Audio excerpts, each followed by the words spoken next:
Hi everybody, thank you for joining me. This is Living Divinity. So, gotta run down to the store eventually and get me a couple new candles. I really like doing my readings with those. Okay. So first I'm going to start off by reading my handwritten cards.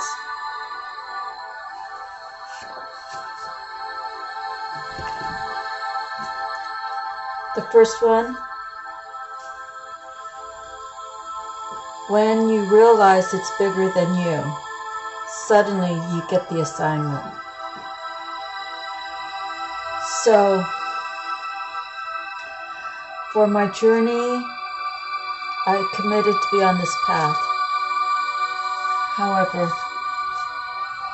it really has little to do with me.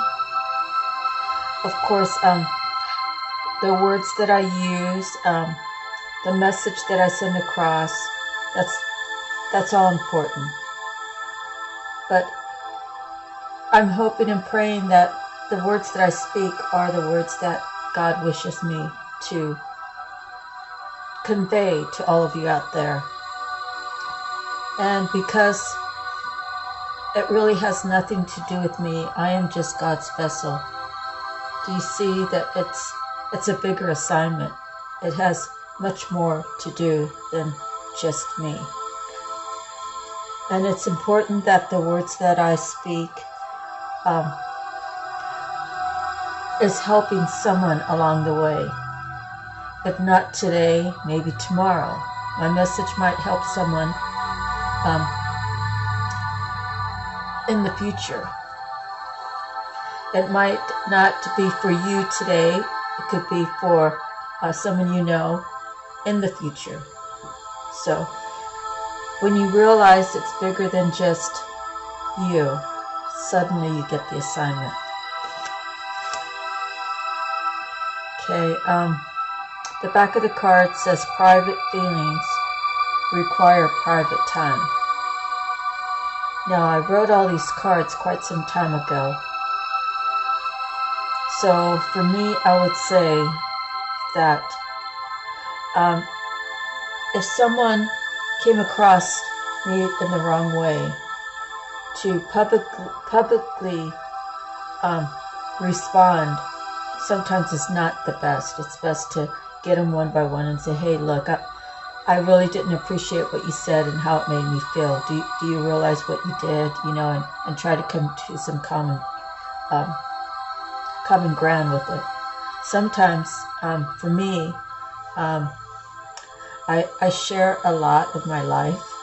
I had a website, and I was in Honolulu, and that's a different story. But I spent all my time talking about myself, not in a baneful way, in a way that was letting people know that everybody gets hurt along the way. It's what you do with it. How do you carry it with you? Do you let it go? And when you let it go, did you learn lessons, and so forth and so on? So I shared a lot of my feelings of things that happened to me when I was a lot younger. Okay. So private times. You need private time for your private feelings. And it's going to resonate different for everybody. Okay, the next card. You got to get there from a snail's pace to a track runner. So, as you decide what it is that you want to do in your future, you have to start imagining it today. And you can start by journaling what you want to see your future to look like in 5 years. And then you can also have a section of what steps will I be taking to get to that point. And sometimes it's important to move in a snail's pace. And other times it's time for you to pick up the pace. And that's going to resonate different for everybody. the most important thing is don't be too hasty. You know, you can decide this is what I'm going to do, and always leave room for changes or adjustments. But don't just go in there like really fast and use a lot of resources, because if you decide that it's not right for you, then not only have you wasted some time, but you've also wasted your energy. You've also wasted the fees that whatever project it is that comes with it. So just be wary about how you're moving along, and don't let anybody make you move any faster or any slower than what you need to. But be consistent for yourself and know that, you know, you're working at the best pace for you. Okay, on the back of this card says, "Thank you, God, thank you, Grandma." 8 years old, in my mind, I wanted to be like Grandma. And that's true. And I've talked about it in my previous videos. My grandmother was a little crippled lady. She was crippled the whole life that I knew her. And I was born in 62, so she actually passed over in 84. So for 22 years of my life, she was just a crippled little lady. And as she got older, you know, she got a little bit smaller and a little bit lighter. And I was on the East Coast when she passed away, here in Guadalupe. But when I was 8 years old, I looked into my grandma's eyes. I got up real close to her, and I said, "Grandma, your eyes are like bluish, grayish." And, you know, being Filipino from the Philippines, you know, when you get older, your eyes will turn like a grayish, bluish. And I looked in there, and in her eyes, and it's like she just I don't even know if this is the right word, and emulated so much love that when I looked in her eyes, that's all I saw. And I was looking at her skin, saying, "Grandma, you don't have hardly any wrinkles, and your cheeks are rosy, and your hair is beautiful."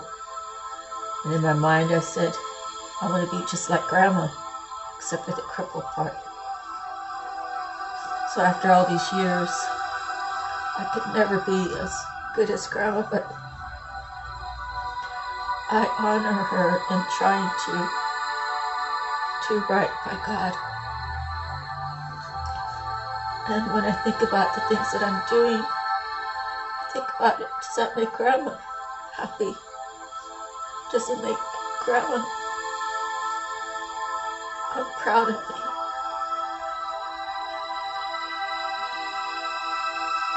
And I know she sits on the right side of God. It's like one of those things you don't really know, but you know. Anyways,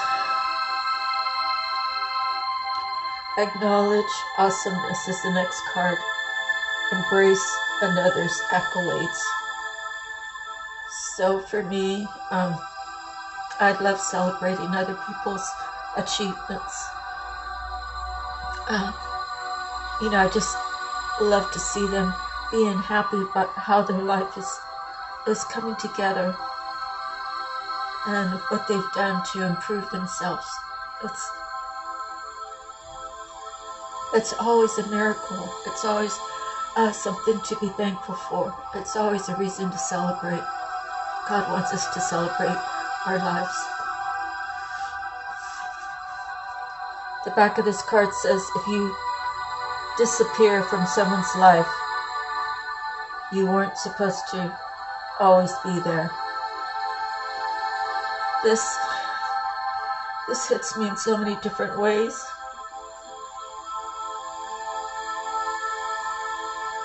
You know, there's people I can't physically go back and tell them anything. I can, because I'm still in the physical. But to have them in front of me, It's not possible because they have passed over.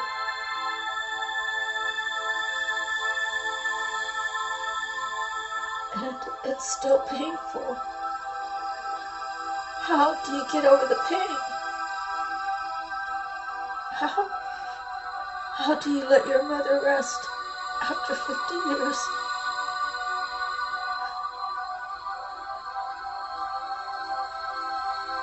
How do you let your cousins rest when you weren't really around them and you were blessed to just be around them for a few months before they passed over? Or your siblings?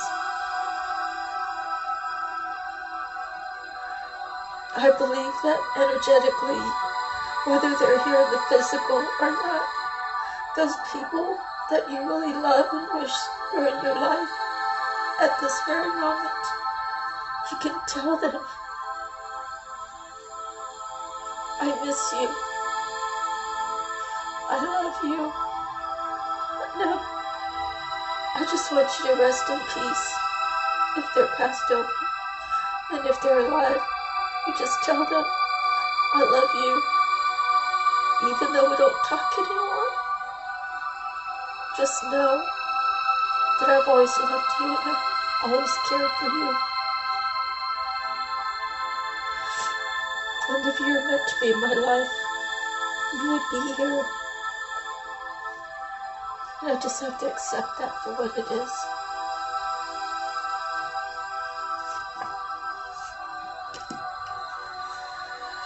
The next card I have is loyalties to royalties.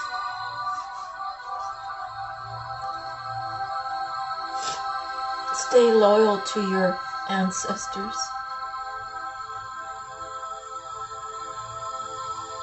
Not always could they show you that they valued you. Not always were they around to give you special care that they wish they could have given you. But stay loyal to your ancestors. Stay loyal to God. God is the only reason why you're here today. You have life to live. Appreciate it.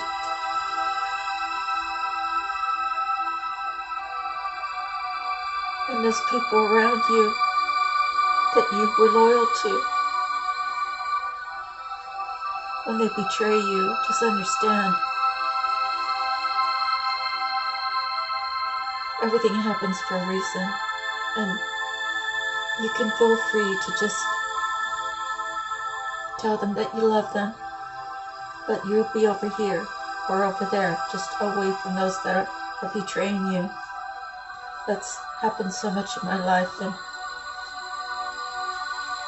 being a kid and losing your mom, you don't really get a say-so about anything. You don't get a say-so until you're 17 or 18.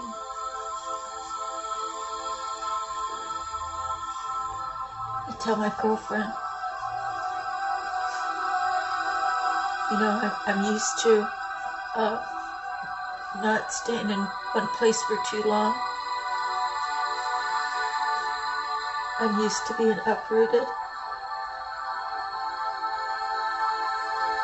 It was part of me growing up to not have stability. It was like a norm, even though her norm was she was blessed to have a steady home. But I'm sure she had her trials and tribulations too. And that's one thing I try to imagine is what would my life be if I had the stability. I was doing my dishes yesterday and I was thinking about my girlfriend. How close we were in high school. And I think her junior year she started going to college. And I was really surprised because I didn't think you could go to college until you were 18. she started taking college courses. And I didn't, well, I went to her school my freshman and sophomore year.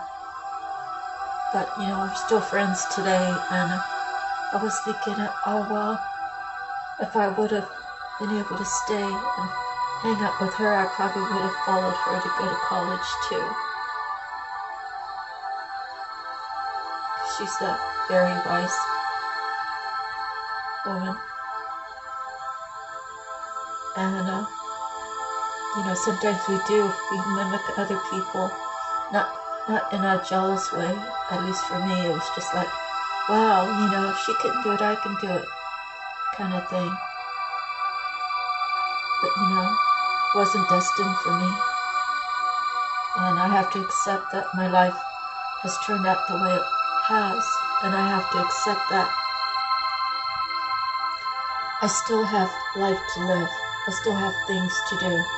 I still have desires and wishes for what my life I would like to transform it to. And I keep moving towards that. On the backside, 16 minutes in, call for justice. Revenge is for God, not you. So for me, energetically, I have people who attack me. And I have people who try to attack me when I'm present in their physical. That's why I stay to myself a lot, because I don't like the way people make me feel sometimes. And if they say I'm too sensitive or I'm not seeing things right, I just tell them, no, you know, you see things the way you see them. I see things the way I see them. You know, like if you can't accept what I'm telling you as the way I feel, then I don't want to spend time with you. I don't want to be anywhere near you. I just want my peace. I don't want to argue with anybody.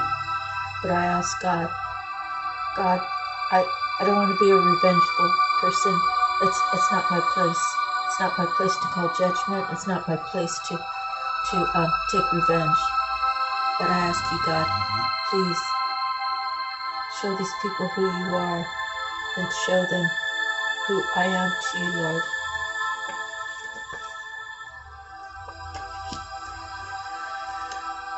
Okay, the next card, I think I've pulled this before. Move as if someone is watching you.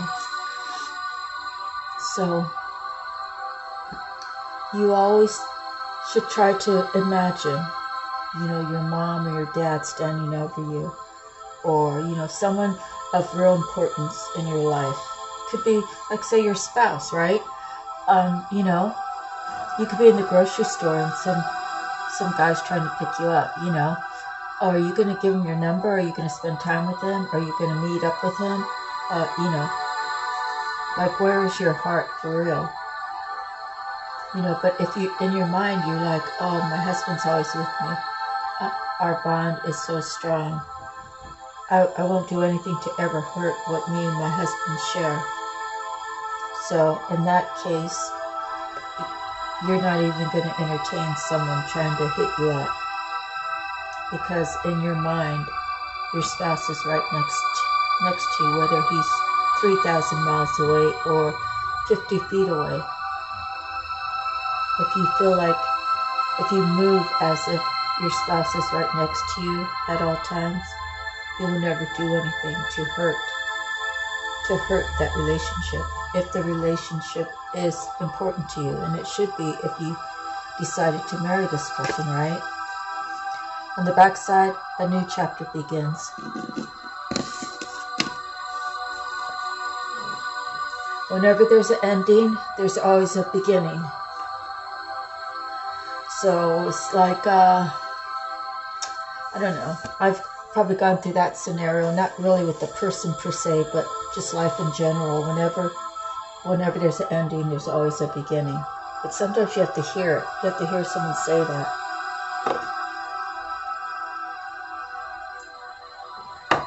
So that happened when I first moved to Hawaii and I was doing vacation rentals.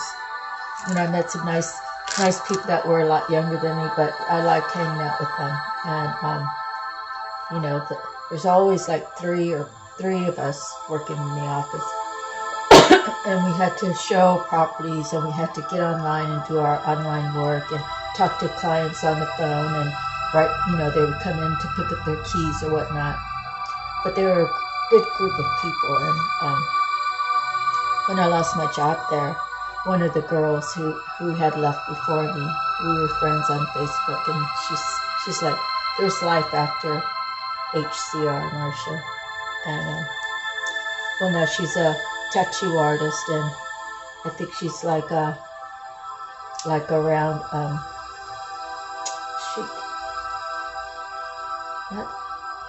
I forget the towns now. Not Kapolei, but somewhere near there, but closer into the mountains. I think she's doing tattoo work now, and I've seen some of her work. It's very good. All right, so now we're going to the cards.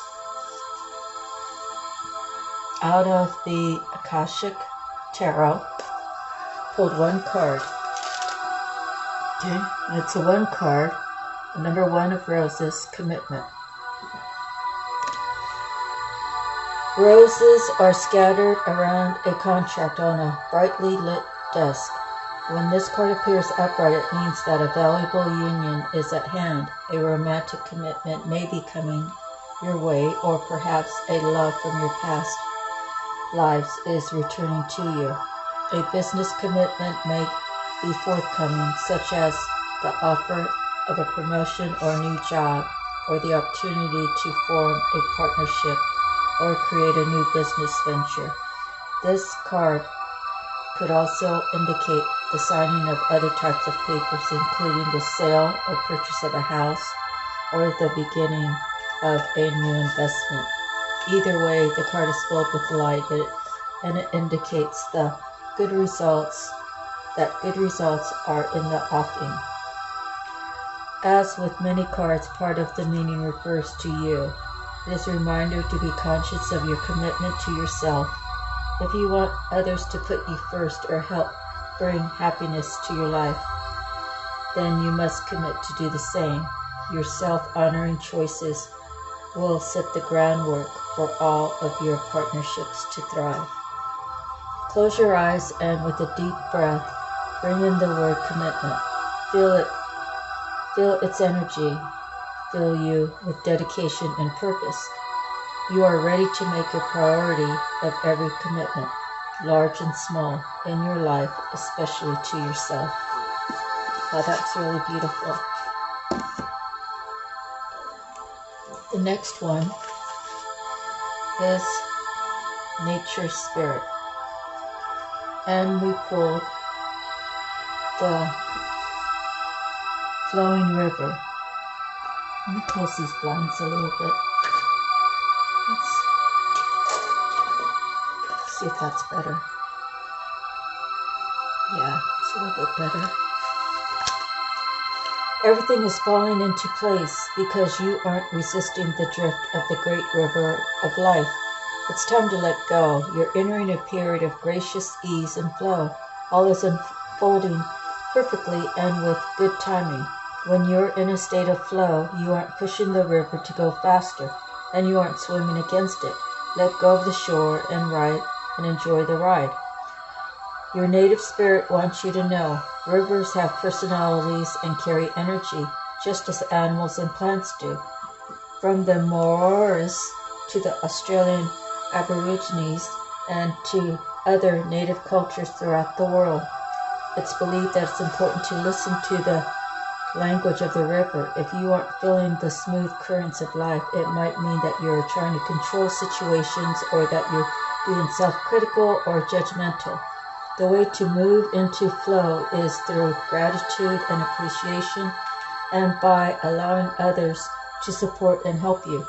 Heed the Native American saying, it's best to ride the horse the direction that it's going. This means when the card Flowing River chooses you, you're being told to let go and go with the flow.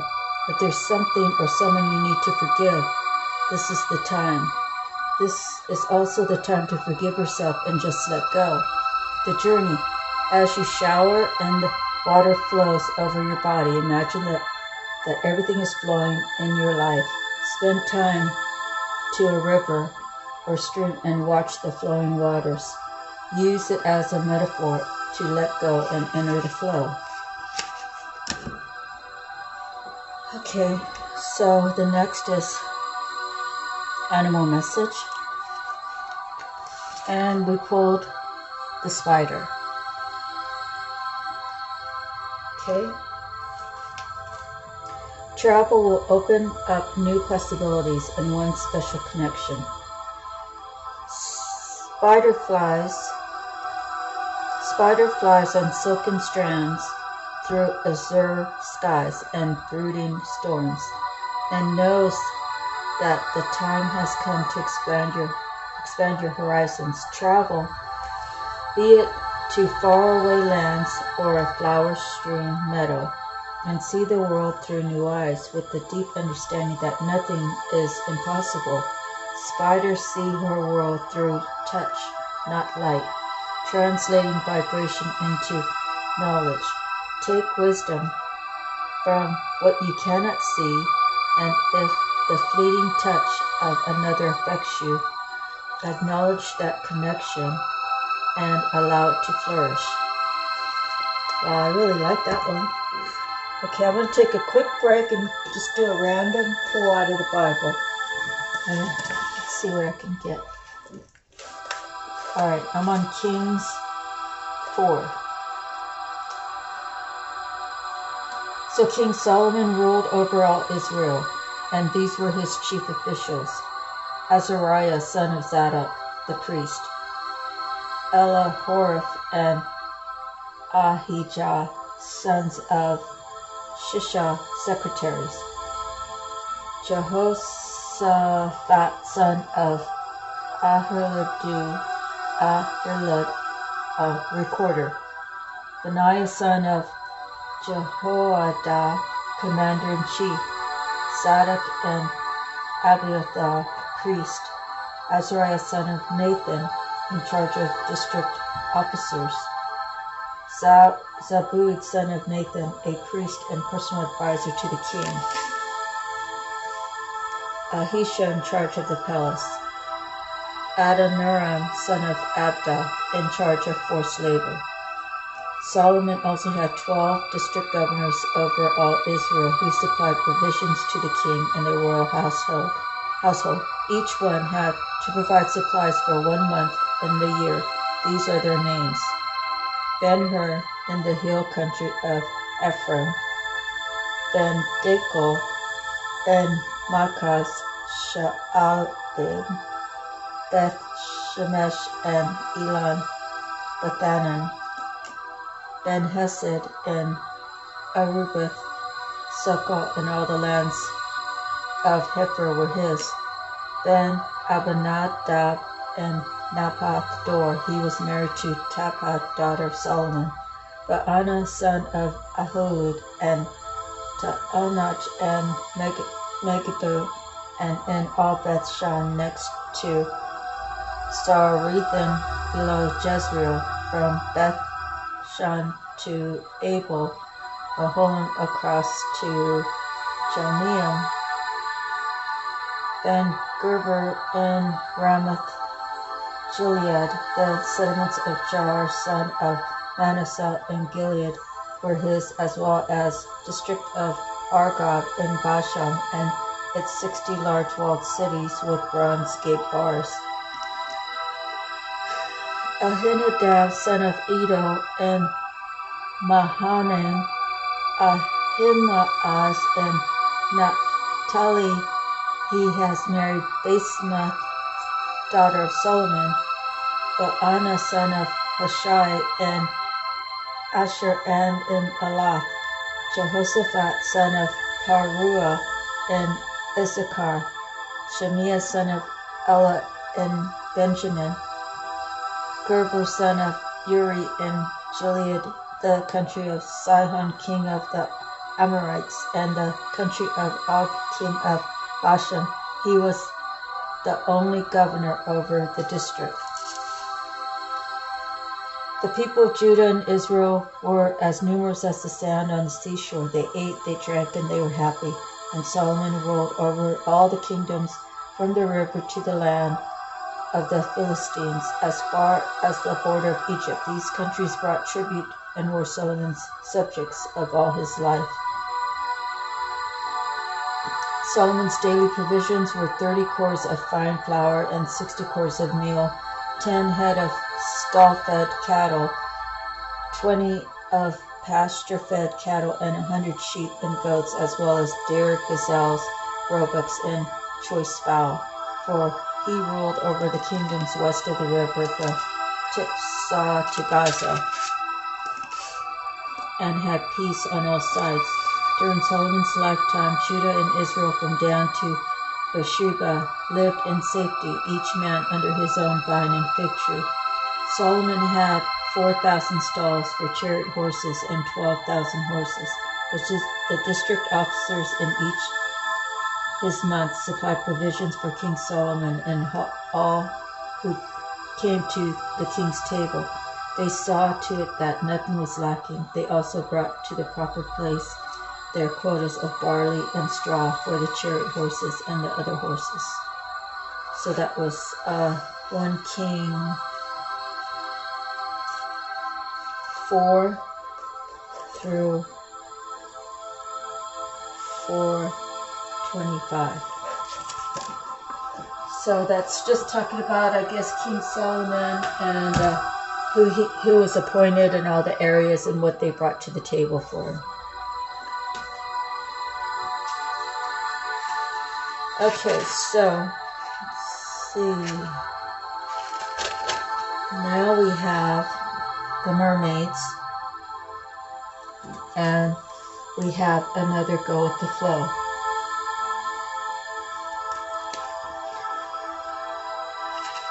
Let go and go with the flow. You'll get where you need to be when you surrender and trust in the natural flow of life. So I'm not going to really read all of this. It's just a confirmation that that the flow of life came up twice, because we have the flowing river and we have go with the flow.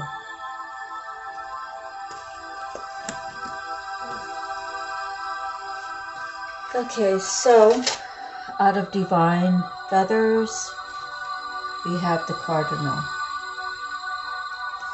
And that's what the feather looks like.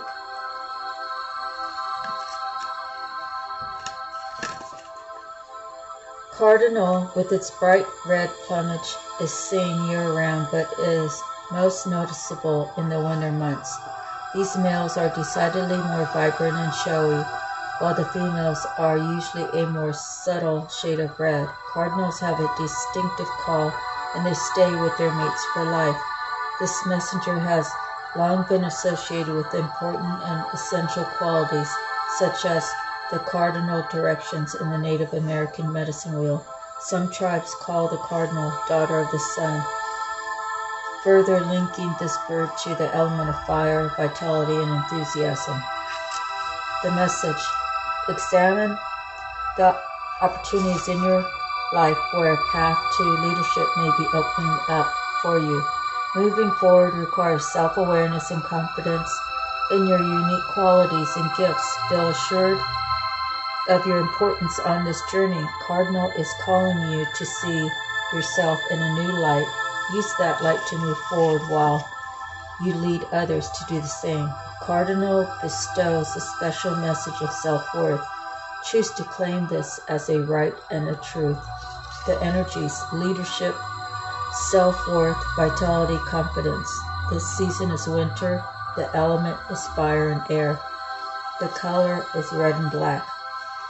Affirmation: I embrace and open to new opportunities with confidence. You can always write it on an index card, these confirmations, and you can place it like at your refrigerator, because most of the time you go to, a person goes to the refrigerator, especially when they live by themselves or whatnot, at least 3 or 4 times during the day. So you can put it on your refrigerator with one of those magnets, and you can just remind yourself of different affirmations. And every time you get a new affirmation, you just keep the old cards, but keep adding new cards. So then you have a whole booklet of your private affirmations. I embrace and open to new opportunities with confidence. Confidence is key. Knowledge is key. Understanding is key. Love is key. Passion is key. There's a whole bunch of keys. I actually had a dream that there were a set of keys at my front porch. So it wasn't like keys stuck into my lock. They were just kind of a set of keys at my front porch. So I take that as God giving me the dream, the insight, that knowing that I will have many keys to many doors, and I will be able to open these doors, and I will be able to share them with you on this platform. And that way you can learn how to open the doors of your life as well. Okay, so next is the Psychic Tarot. And the card we pulled is a 21, which is the universe.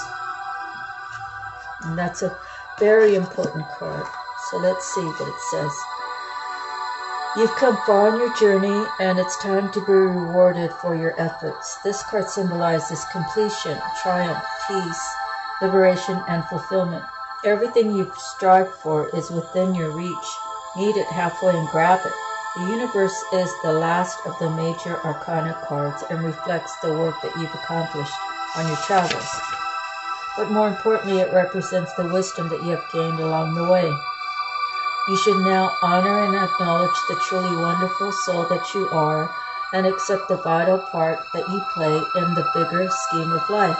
The world is yours to command, and you're free to travel in whatever direction your heart desires.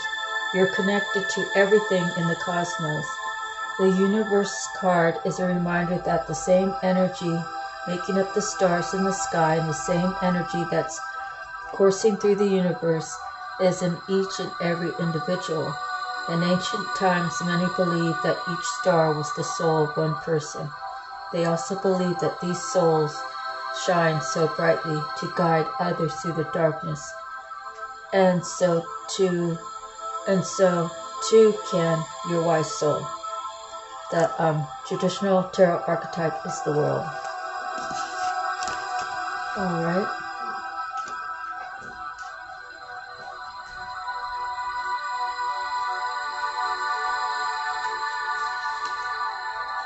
Archangel Power Tarot. And today we have the Five of Gabriel. Can you see the card?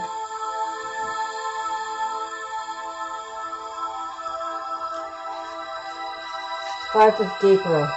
You have what it takes to solve this puzzle. You may not have all the pieces just yet, but working with others and finding compromise is the way to come to a peaceful resolution. Some of the interpersonal conflicts and challenges that you're experiencing may very well be reflections of struggles you're having within yourself. Stand back and take a look at the big picture. Listen carefully to other people's viewpoints. When you draw this card, it is a recommendation to withdraw from the drama of others if you can do so gracefully. Healthy competition can make you stronger and be very fulfilling. Keep your intentions positive and your ethics of the highest caliber. Additional meaning: multiple situations vying for your attention, dramatic people, petty squirrels, sporting events. So healthy competition is healthy competition. There's the other kind of competition that's jealousy, envy, one-upping, causing other people to stumble by making up stories. Things like that is unethical. And you have to learn how to play fair and fight fair. Okay, your soul purpose. And today we pulled the Broker, and the stone is jade. So I read the card. Do you have natural skill for bringing people together for business deals? Embrace your talent for orchestrating mutually beneficial situations. Be confident in your ability to identify the needs of all parties and make the best recommendation to close the transaction. More affirmations. I see situations with a broader perspective, using my business acumen. I easily analyze information for the highest good of all concerned. I am honest and ethical. That says a lot for itself right there. If you can be those things, people will trust you. They will trust what you're saying. They will be engaged by your offering. They will be able to offer other information to tie it all together. And with the compromise of discussing everything, the different departments that could come about, the different projects that can be realized and worked on and brought into fruition. It's a group effort of everybody being on the same page and looking out for each other as you would want people to look out for you. Okay, so now the Tattoo Tarot.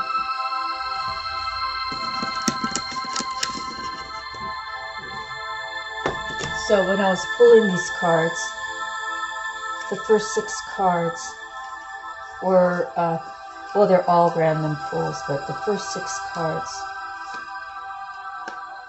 let me show you how they came out.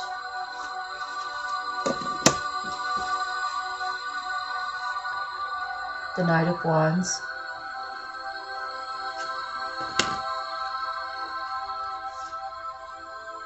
the 7 of Coins,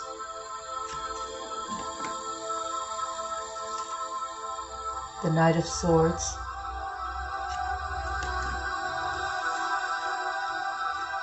the 10 of Coins, the Hermit,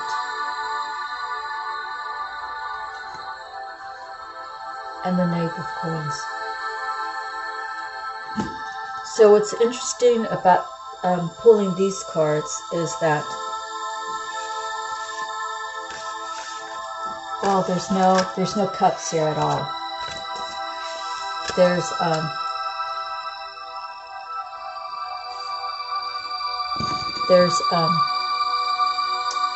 the Knight of Wands, the Knight of Swords, and the Knave of Coins. These are very immature people, and they're still learning life. And it appeared to me that people were interested in the 7 of Coins, and they were interested in the 10 of Coins. So profit, growth, and progress, valuable assets, fruits of labor, hard toil, on a learning curve, anxiety around money, potential for improved status or work promotion.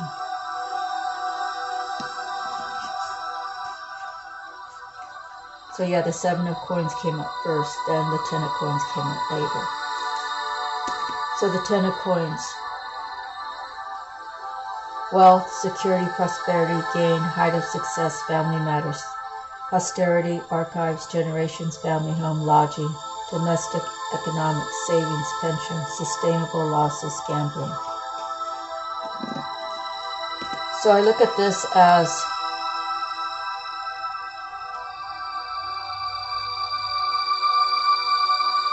people wanted the riches.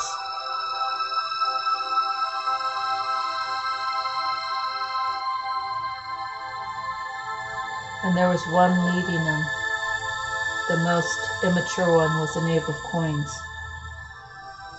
That was the orchestrator of trying to manipulate someone out of everything that they have, their material wealth. The hermit, the seeker, sage, wisdom and inspiration from above or within. Vigilance, withdrawal, contemplation, discretion, safety, protection, seeking truth, justice, spiritual quest, understanding, self-denial, timid, fear. Those are if they're turned upside down. So, I guess it could be done at different ways, but the way I'm really feeling about it right now is the Knave of Coins was the one that had all the coins coming up in their future. And this Knight of Wands and Knight of Swords decided to play a lot of games to manipulate this Knave of Coins out of the rest of his hard work, the Seven of Coins, and then the success with the Ten of Coins. And the Hermit could be someone separate who shined the light on the situation. Okay, so let me put these out so you can see.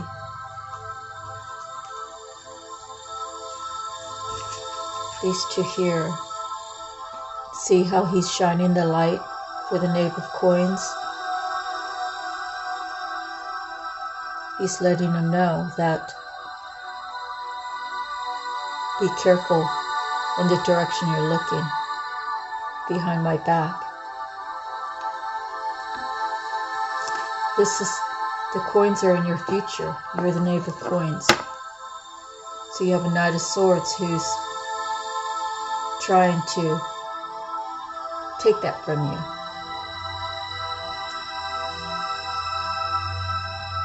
And you've worked hard for the Seven of Coins. And this Knight of Wands is working with the Knight of Swords to take away everything that you have coming to you. They keep getting in the way and stopping you from your progress.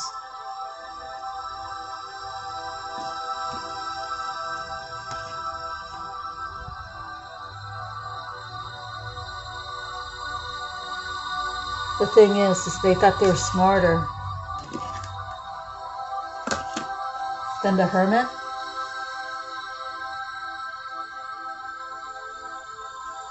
I don't think so. But they did. They tried to portray reasons why this Knave of Coins shouldn't be having that kind of wealth available to him. They wanted to take it away. They wanted to be part of his little circle to take it away. So those are the ones I randomly pulled. So after that, I pulled the top 3 cards, which was the Emperor,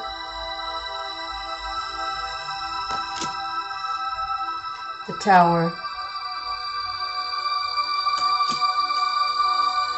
and the Star, all major arcanas. So when I look at these,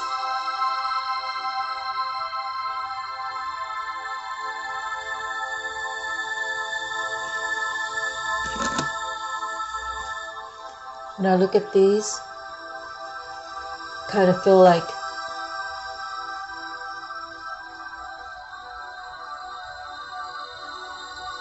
the Emperor saw that whatever was happening at this castle, it had to end.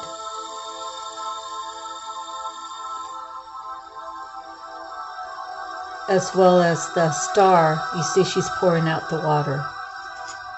So if the 2 main players in here are the Emperor and the Star, they saw to it that what what the Knight of Swords and the Knight of Wands was doing. What were they doing?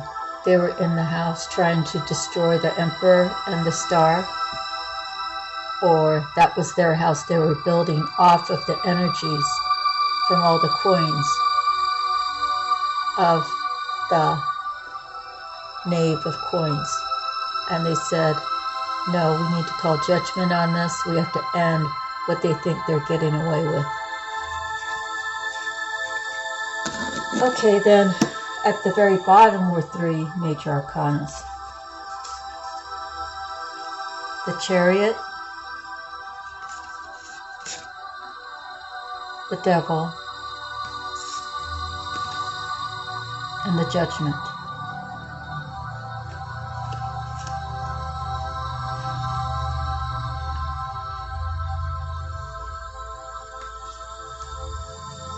Again, there's two. Those two, the Knight of Wands and the Knight of Swords.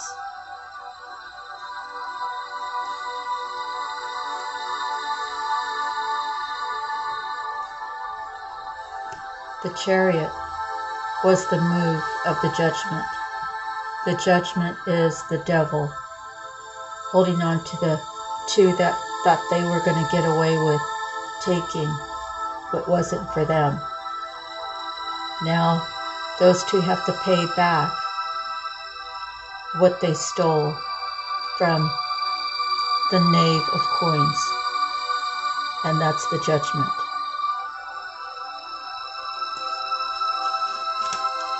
That's the end of your reading. I hope you enjoyed it. I hope it helps someone out there. If you'd like a private reading, I'll have my email address in there. And thank you. God bless. I'll see you on the next time. Have a beautiful day.